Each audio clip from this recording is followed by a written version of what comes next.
who have been the best 10 AFL defenders for the last decade. From 2013 to 2023, which does encapsulate 11 seasons, who have been the best 10 defenders. Now, you could have seen my top 10 forwards, rucks, midfielders, coaches in the last decade on my YouTube channel, so make sure you subscribe, check those out, leave a comment and all that good stuff. Make sure you follow my TikTok as well, FTFooty. Now, in terms of how we base this top 10 list, it's going to be based around quite a few factors. Most importantly is body of work, accolades, both team and personal, in their prime, how good were they, leadership, big game player, and their defensive attributes, you know, their spoiling, intercept possessions, intercept marks, rebound 50s, a whole bunch of things like that, but not necessarily statistically based. At number 10, I've got Brisbane's Daniel Rich. Look, to be honest, he's never had those accolades to his name, but consistent footy for 11 years, body of work, 11 seasons of just being a phenomenal defender, a leader in that Brisbane team, through the shit, through the good times, the bad times. Rebound 50 in terms of his attributes is very, very impressive with that left boot of his. Can pierce through defensive systems. And overall, look, any higher I wouldn't feel comfortable because of the lack of accolades, but in terms of the body of work, which is a big thing for me, he's in there. At number 9, I've got Dylan Grimes. Look, Dylan Grimes originally was a lot higher in my list, however, I'm going to pull him back a bit. I think in terms of versatility of a defender, there is none better than him. He can play on a small, like an Eddie Betts, play on a tall, like a Tex Walker. He's shown year after year, from 2016 all the way to maybe the last year or two, that he has and can be a phenomenal defender, a leader, being a captain of the Tigers. Body of work, look, the early 2010s, he did have those hamstring injuries, so could have had more body of work. Obviously won the 3 flags for Richmond, which are accolades I'm taking into account. And just based off purely him as a defender, it feels right to put him at number 9. In number 8, I've got a mix of a defender and a forward, really. I have got James Sicily. Now, James Sicily as a defender, not as a forward, but as solely a defender, is so superb. Arguably one of the best in his prime on this list. Leadership as well, being a captain of the Hawthorn Football Club. Accolades, he's only won the 1 All-Australian and no team awards. Body of work is phenomenal for Hawthorn. He's doing it consistently again and again, year after year. He can get in opposition players' heads. You know, Tom Lynch, that's a great example of that. And based on him as a player with his attributes towards defending, I think he's a rock solid defender, and he definitely is worthy of a top 10 place in my list. In 7th place, I've got recently, well not recently, but he retired recently, Michael Hurley. For Essendon, phenomenal defender, leader at the back. Yes, he didn't win many accolades. Well,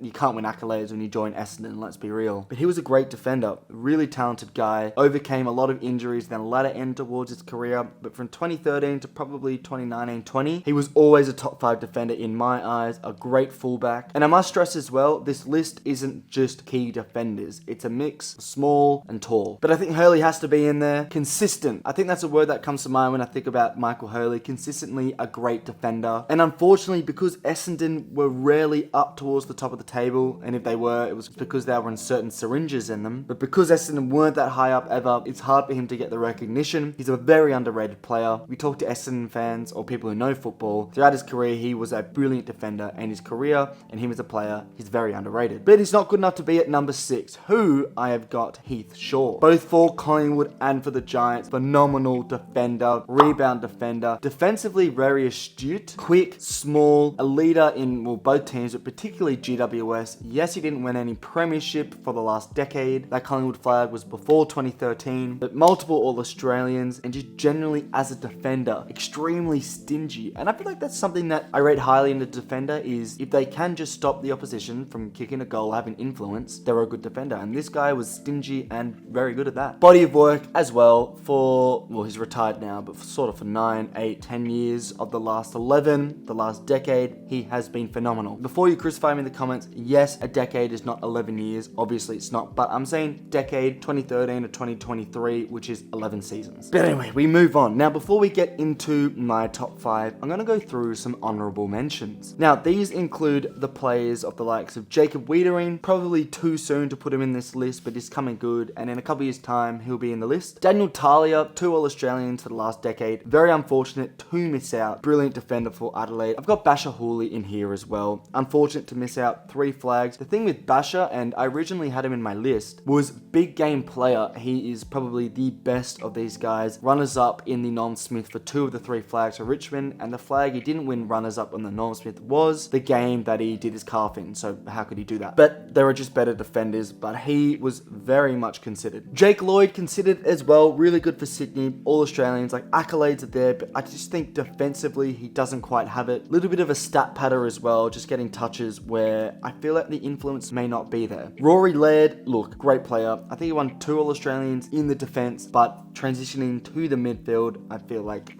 I can't put him as a defender because of that. A great body of work. Doherty, look, unfortunately injuries to Doherty for the Carlton Football Club kind of ruined his chances here, but when he is fit and playing and he doesn't have health scares and stuff like that, he would have been on the list, but unfortunately he just doesn't quite sneak in. Probably the most unfortunate is Harris Andrews. I just don't rate him as highly as other defenders, even at the moment. He's got the All-Australian accolades, but I feel like that's a great example of recognition towards defenders in better teams, like, you know, for example, like I was saying before, Michael Hurley, never in a great team, therefore less recognition. Harris Andrews, he's been a good player whilst Brisbane have been good, but he doesn't make it for me. Nick Smith, famous name, anyone remembers Nick Smith at Sydney, a pure defender. Pure as you can get, but body of work isn't there. Adam Sard, great player, really good defender, underrated defender. People think about Sard as this just running fullback who burns off players and bounces the ball, but defensively, watch him. He is a brilliant defender, but body of work just isn't quite there. Darcy Moore, as a defender, look, he was a forward for a while in his career. As a defender, you could argue, you know, Harris Andrews, Wiedering, Darcy Moore could be in there over James Sicily, but I think Sicily just trumps all of them. Stephen May's another one. You could argue he should be on there. And then finally, Josh Gibson, retired in 2017, so that's only 13, 14, 15. That's only 5 years of football in the last 11 seasons or the last decade, so just didn't quite make it. But Josh Gibson was originally in my list because if you think of a defender, the spoil, you think of a spoil, go look at Josh Gibson highlights. That man could fist a ball 50 meters through the fucking air. Let's move on to the top 5. In 5th place, I've got Jeremy McGovern. Big game player, one to note, you know, the performance in the grand final in 2018 with that rib injury he had, you know, that big moment where he took the specky on, I forgot who it was, Mychek or something, but he then proceeds to be a part of one of the greatest players in AFL history. The other thing with Jeremy McGovern is just purely body of work. For the West Coast Eagles, always been a great defender, a good attacking defender, more so than a great defender. I think that's been highlighted throughout his career that there are some defensive flaws in him, but he most certainly makes up for that through his offensive attributes in defense, if that makes any sense. But he has always been one of the best defenders in the competition for the last 7-8 years. Easily on this list, it just depends where and how high or low you have him. Now to my top 4. At 4th place, I've got Geelong's Tom Stewart. Since he's come to Geelong for the last half a decade, even longer actually, 2015, 16, 17, he has been one of the best medium-sized defenders, if not the best every year. Consistently there. Look, a little bit of injury problems, but the fact I got him in, I believe, like a rookie draft or something like that, where he wasn't in the normal draft and he comes as sort of a mature ager. I think that is phenomenal and it's quite impressive. Picks up the number 44 following Corey Enright, and he undoubtedly deserves a top 10. I've put him at 4th because defensively, in his prime as well, he is one of the best. I mean, opposition teams literally revolve their game plan around nullifying this guy's influence on the game through the back line, which just shows how good he is, how influential he is. He's won the flag, multiple All-Australian winner. What more do you want? Now onto my top 3. In 3rd place, I have got Shannon Hearn. Yes, another Eagles defender, both winning the flag. But Shannon Hearn, captain of the football club